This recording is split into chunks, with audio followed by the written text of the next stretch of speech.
Hello there. Oh god, we're back to Anya has no idea how to introduce videos. So I guess we'll just start talking. Hi, I'm Anya, and I'm here to talk to you today about paganism. So why do I want to talk to you guys about paganism? Well, pretty much because I've said it at least in a few videos that I've recorded, maybe that haven't gotten posted yet, but I've said it before.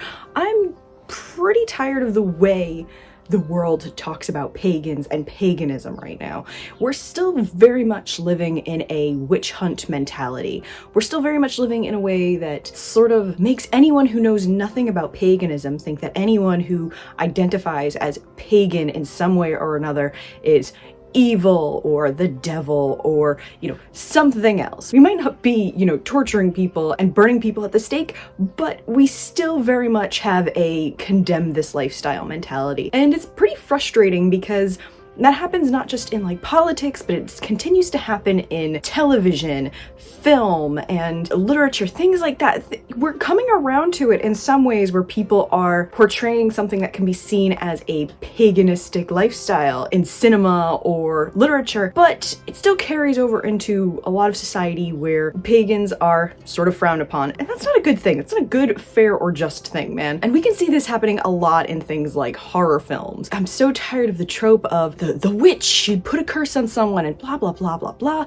It's old, it's tired, and it's pretty insulting considering most of the pagans and the witches I know are pretty down to earth and chill people. So I figured, let's talk a little bit about paganism in general today, because I'd like to do my little part to bring awareness and just talk about stuff more, because maybe it's that people just don't know pagans or understand paganism as it is today, because that's really what I'd like to talk about. There's obviously a big history surrounding what pagans are, who pagans are, how the word came to be, and I might touch on a little of those things, but what I want to talk to you guys about today is what neo-paganism would be. So neo-paganism being like the revival that we are actually seeing today of more paganistic beliefs. Let's get into it. So back in the day, pagan didn't actually mean what we know it to mean today. Like way back in the day, pagan, or the Latin paganus, if I'm pronouncing that right, don't judge me, I have not taken any Latin classes, but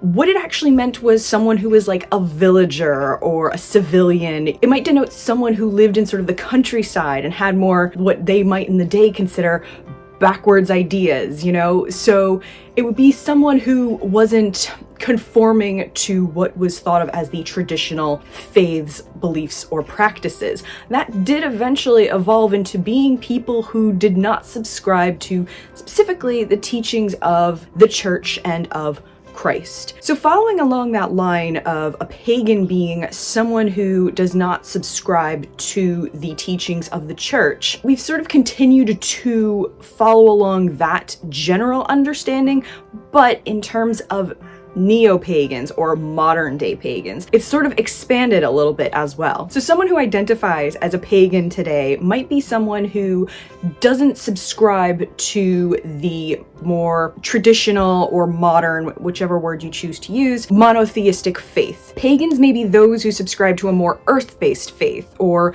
those who worship multiple deities, especially those in different pantheons. So your Greek gods and goddesses, your African gods and goddesses, your Celtic gods and goddesses, the different pantheons of gods, goddesses, deities that have existed millennia before now. Or someone who identifies as pagan might also be someone who worships the natural world, so the sun, the moon, the earth itself. A pagan could also be someone who subscribes to a faith that believes and venerates a goddess as opposed to a god. So what we can take away from this is that the word pagan and paganism is a blanket term to describe people who subscribe to a faith that deviates from the traditional monotheistic path of, say, Christianity, Judaism, or Islam. But similar to those, paganism is that umbrella term that oversees a bunch of different sects. So the way Christianity can describe Baptists, Protestants,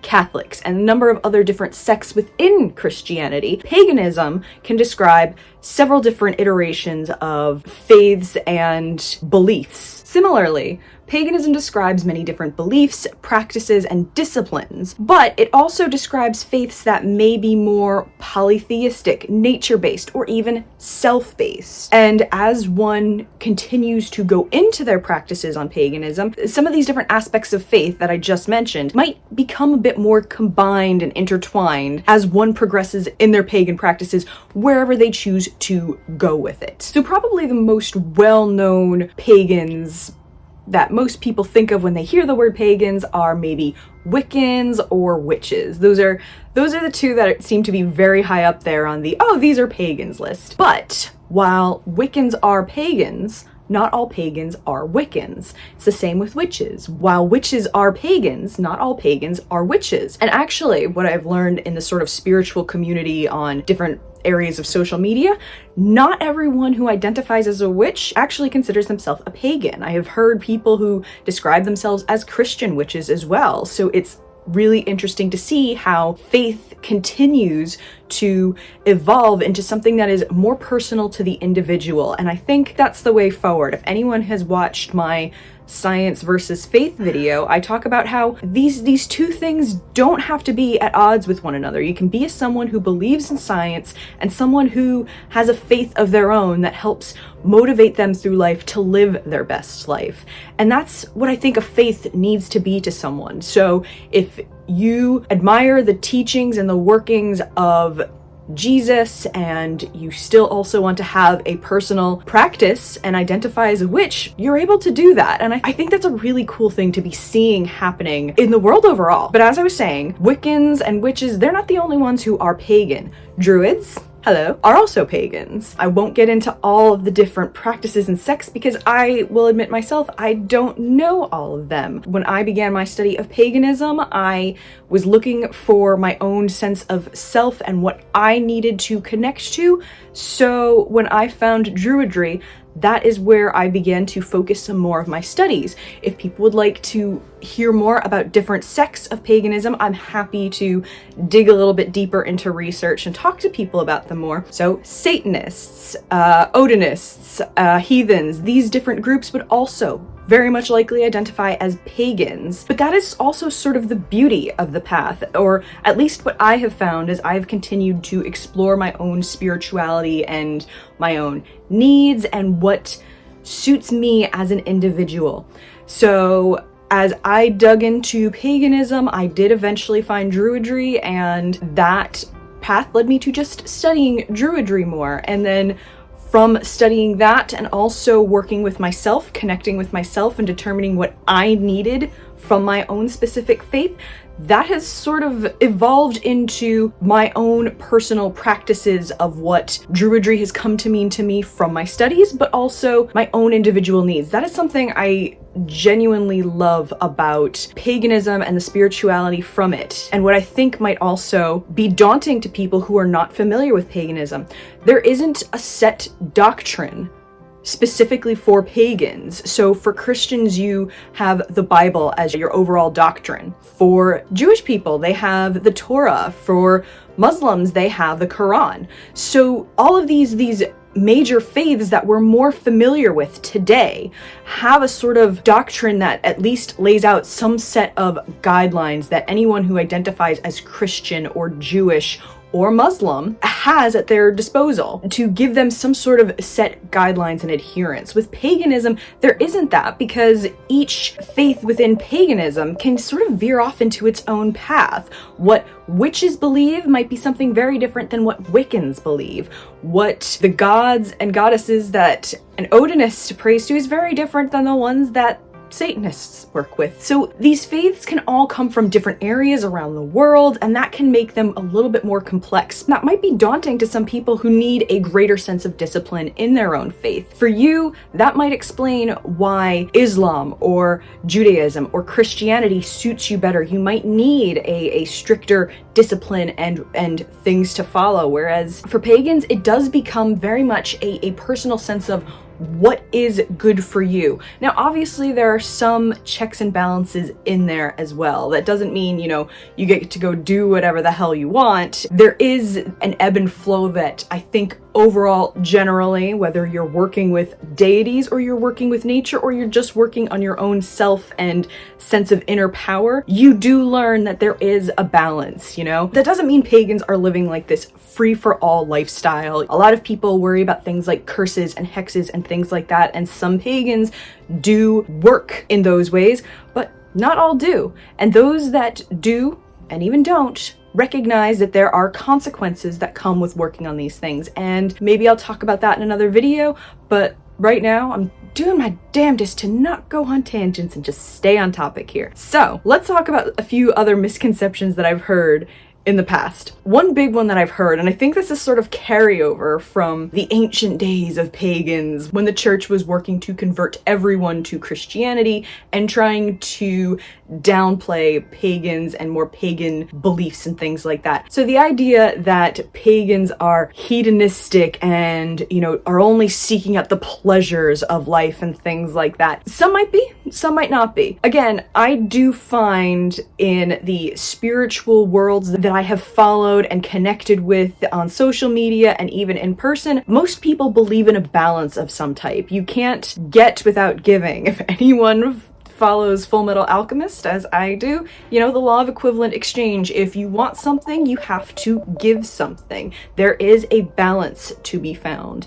And I find a lot of pagans believe in a sense of balance. Yes, you should be able to enjoy the pleasures of life because we're human beings. Pleasure is one of the experiences that we get to have. And why wouldn't you want to enjoy the experience of living as a human being? So yes, seeking out pleasures just to enjoy the human experience, but also the understanding that with pleasure comes responsibility. I find that most pagans are aware of this balance that they have to find in their own life and their own practice. If we want to dig into that further and talk about like sex rituals, sex magic, things like that, because I do think that also gets associated to pagans a lot. If you think about different films that might portray pagans, or even if you look back on history, when we think about the type of woman that the church might have condemned to be a witch how many centuries ago, one of those clarifiers would be someone who is lascivious, who is lustful, things like that. So yes, pagans often get associated with these more lustful, seductive ways of life, but also because it's very likely that pagans would be more comfortable with their natural bodies. The celebration of fertility, that is a very pagan thing. If anyone who's watching this video has been to the Edinburgh Fire Festival for Beltane, it's a really unique experience. I'm not going to say it's 100% accurate of what a pagan sort of festival would have been like centuries ago, but I imagine it's the closest we'll get to experience because there's a reminder there of the renewal of life, the full conquering of the cold season. We're no longer going to be experiencing the coldness of winter beyond the point of Beltane. And you have the people of fire who are painted red and also doing very sexual gestures and maneuvers. And it's meant to symbolize, yes, the heat overtaking the coldness and breathing life into things again, but also the natural idea of fertility of the world. I can also understand why in seeing or hearing practices like that, people would assume that all pagans are just naturally sexual, sensual, lustful, and I would say it's more just because pagans would understand that that is also an important aspect of life and the human experience. It's not an instance where all pagans are just, having orgies in their backyard. It's not. You have plenty of pagans who believe in the sacredness of sex and connection through our bodies. Just as much as you would have pagans who are very open about those things.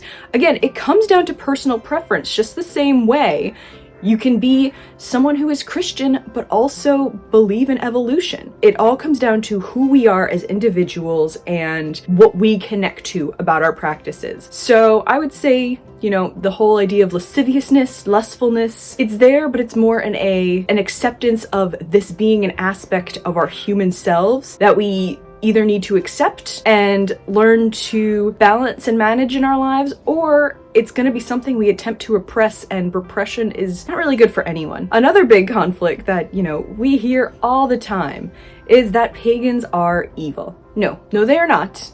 And no, we are not. It's essentially just this witch hunt mentality that continues to get passed down so that we can all keep dividing ourselves amongst each other, and it's not serving anyone. Again, most of the pagans I know are pretty chill people. They're people who love the earth and love their deities, and they want to practice their rituals without fear or persecution. So many of the people that I talk to in the pagan community, they want to see justice in the world, and they want nature and all of her children taken care of, to be seen as practicers of a valid faith next to the more common or traditional well-known faiths of today. Most of the pagans I hang out with, we're just sitting around, we're talking about tarot cards, we're talking about the universe, we're talking about the moon. Like, it is mind-boggling to me that we can still sit here and insist that pagans are evil when most of us just want to hang out under a tree and talk to the bees. It's funny to me, but it also can become insulting. Maybe you can understand why I can get so annoyed with the trope of witches are evil in all of our horror movies. It's pretty insulting. But my point is, pagans are everyday people like you and me. We may find different meanings in things that you